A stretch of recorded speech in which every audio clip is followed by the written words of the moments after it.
It's Sunday. Happy Sunday, guys. I hope you have had a really good day. It is noon here in Wisconsin. Again, because I share this to some groups, as well as I do put this on YouTube so that I can close caption for some people that are in my life. Um, I'm Jen Krug. I live in Wisconsin. Hey, Amanda, how are you? Hope life is treating you amazing. So, I just figured I may as well keep going. It's day 3. I don't even remember what day 1 was. I know yesterday um was something else, was the 10x rule. Hi Al, I hope you are doing well. So yes, the title looks inappropriate, but it is actually a book. If you haven't heard of it, it is literally called Unfuck Yourself. So I'll apologize if that bothers anybody, but it's a real thing. You probably can't really see it. It's Get Out of Your Head and Into Your Life by Gary John Bishop. This is one that I love to listen to on Audible. I don't have the physical book. I do need it. So if somebody wants to Amazon that one my way, I will totally let you. I love to have the physical books along with my Audible. I don't read books, but sometimes I'll hear something as I'm listening and I'll have to go find it in the book, and then it kind of clicks a little bit better when you see the actual words. Hi, Rochelle. How's it going? Hope life is good for you. So again, in an effort to keep these short, I did type up some notes. Today's is really just full of a ton of quotes, to be honest, because let's just get to it, okay? And maybe it'll make sense, maybe not. Maybe this is more for me than it is for you, but maybe just somebody who catches a glimpse of this, something clicks for them. I've had some really interesting messages coming through today.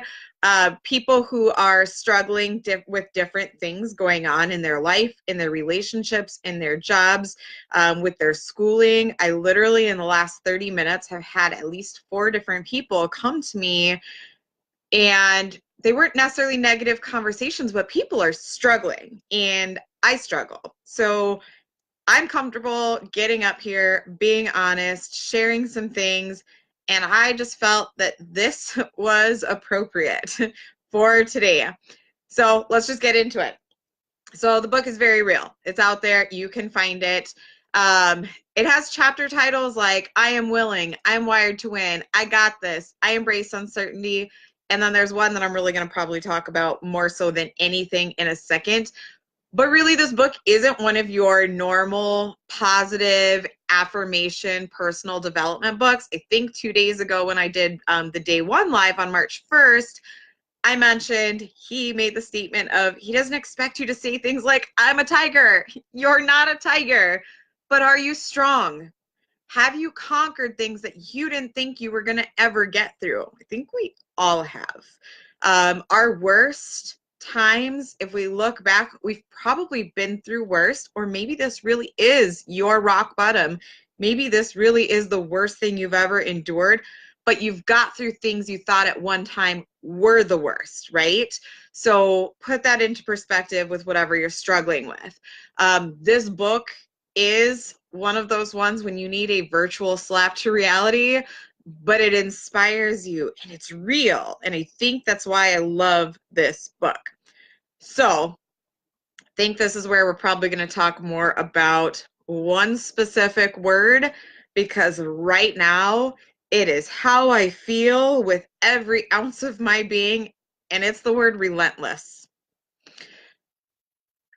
I Googled the term for relentless because everything is open to interpretation, right? Relentless can be negative, it can also be very positive, and it can be somewhere in between. But relentless is harsh, unforgiving, and persistent. They use the example, it's like the hot sun in the desert, or a cold that keeps you in bed for days with a nose like a strawberry. When you're relentless about something, you mean business. I am relentless right now. Ironically, I'm also part of a team called Team Relentless, like somewhere in the world. But that has nothing to do with this conversation right now. I legit have used this word to describe myself numerous times the last couple days. And it just so happened when I decided to go live, that was the chapter that hit me. It was on I Am Relentless. And I was like, holy cow, here I am, right? I don't know if you've seen the movie Pursuit of Happiness with Will Smith. It's one of my favorite movies. Chris Gardner, who is the character that Will Smith plays, has a moment with his son. And it is a moment that has stuck by me. So I did have to go Google the actual quote because I really wanted to word for word this for you guys. So during a moment of despair with his son, he says, "Don't ever let somebody tell you you can't do something, not even me, all right? You've got a dream, you've got to protect it. People can't do something themselves. They want to tell you you can't do it. If you want something, go get it, period." I don't even know that I have to explain how powerful that message to somebody's child can be. But why are we not saying that to ourselves? If you want something, you have to be relentless. You have to go get it. And I don't care.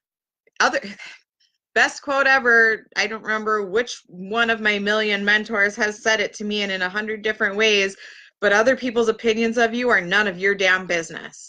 Other people's opinions of the business that I am in, it's not my business.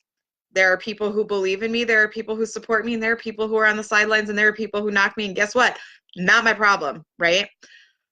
So, another favorite quote about being relentless is Warren Buffett. You gotta admire Warren Buffett and what he has accomplished in this lifetime. And if you don't know what I'm talking about, go do some research.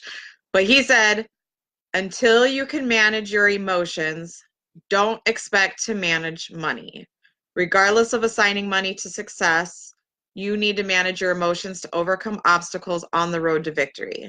Success isn't always defined by money, and I'm okay with that. There are different parts of my life that I want to be successful in, and not all of them have anything to do with money, but I do have to control my emotions because I've talked about it before. Mental health is a real thing. Um, it's a very real thing in my life. It's a very real thing in a lot of people's lives, and people don't want to talk about mental health. But until you can manage your emotions, do not expect to manage money. So thanks, Warren Buffett. Thanks for that quote, because that is real. So here we go with Unfuck Yourself. Chapter is called I Am Relentless. It was perfect timing for today.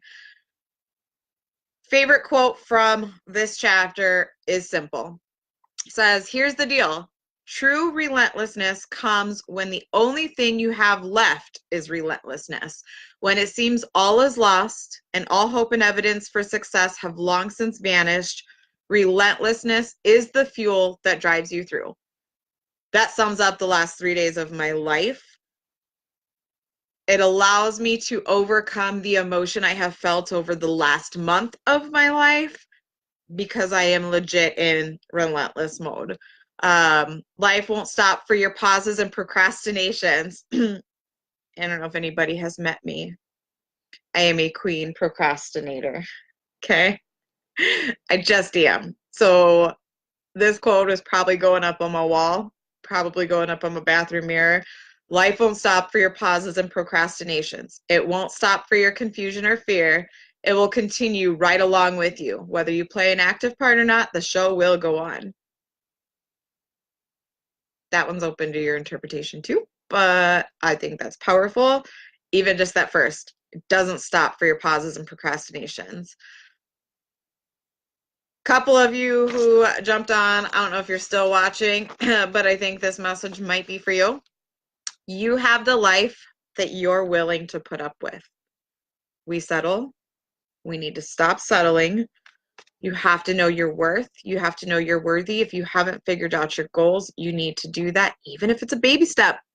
Find a baby step goal. Find something worth living for. Find something you can be passionate about.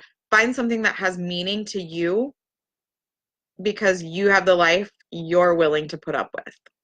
If you're constantly complaining, you don't have XYZ, you'll never have XYZ, your life is full of XYZ bullshit, you're putting up with it. You're choosing to let that stay your life. You must first accept that while there are things that have happened in your life that you have had no say in, you are 100% responsible for what you do with your life in the aftermath of those events. Always, every time, no excuses. I don't know who's still watching, but hi guys, whoever's hopped on. I am talking about the book Unfuck Yourself, so excuse the language, but it's the real title. So if you just hopped on, thank you. So I want to read that quote again because some people have bad luck. Some things literally are out of your control, but what you do control is what's next. You must first accept, while there are things that have happened in your life that you had no say in, you are 100% responsible for what you do with your life in the aftermath of those events. Always, every time, no excuses. I don't know how much more straightforward you can get with that quote. You change your life by doing, not by thinking about doing, which I talked about it the other day. You don't try to stand up, you just stand up. So you don't change your life by, or you change your life by doing, not by thinking about doing. The last quote I'm going to share, because I've already exceeded my 10-minute mark. I try to keep these lives under 10 minutes. I cut off the first part because I just felt the actual message is long, but worth it. So I found that positive self-talk can dramatically improve mood, boost confidence, increase productivity, and more, much more. In fact, as evidenced by Professor Hart and his studies, it can be one of the key components to a happy, successful life. The bad news is the reverse is also true. Negative self-talk can not only put us in a bad mood, it can leave us feeling helpless. It can make small problems seem bigger and even create problems where none existed before. Here's the breaking news. Your self-talk is fucking you over in ways you can't even begin to imagine. So wherever you're at with your day, whether you're having a good day or a bad day, how are you talking to yourself internally, externally? What are you projecting onto other people? It's okay to talk about your problems. But there are people who literally talk about their problems and never seek solutions. They are unwilling to change, not unable. That self-talk, both good and bad, dictates how your day goes. So keep that in mind. If you're struggling with something right now, how are you talking to yourself? Work on your mind first. Find something that you love. Find something that you're passionate about. Find a friend that you can talk to, but choose your words wisely. We are here to help each other, but sometimes the things I'm going through that I talk through with somebody else, I have realized they then take on those problems. So if you're not willing to seek solutions, don't share with other people. Look for the solutions, be willing to change, be willing to accept the advice, and know that you have the life that you're willing to put up with. Happy Sunday. Bye, guys.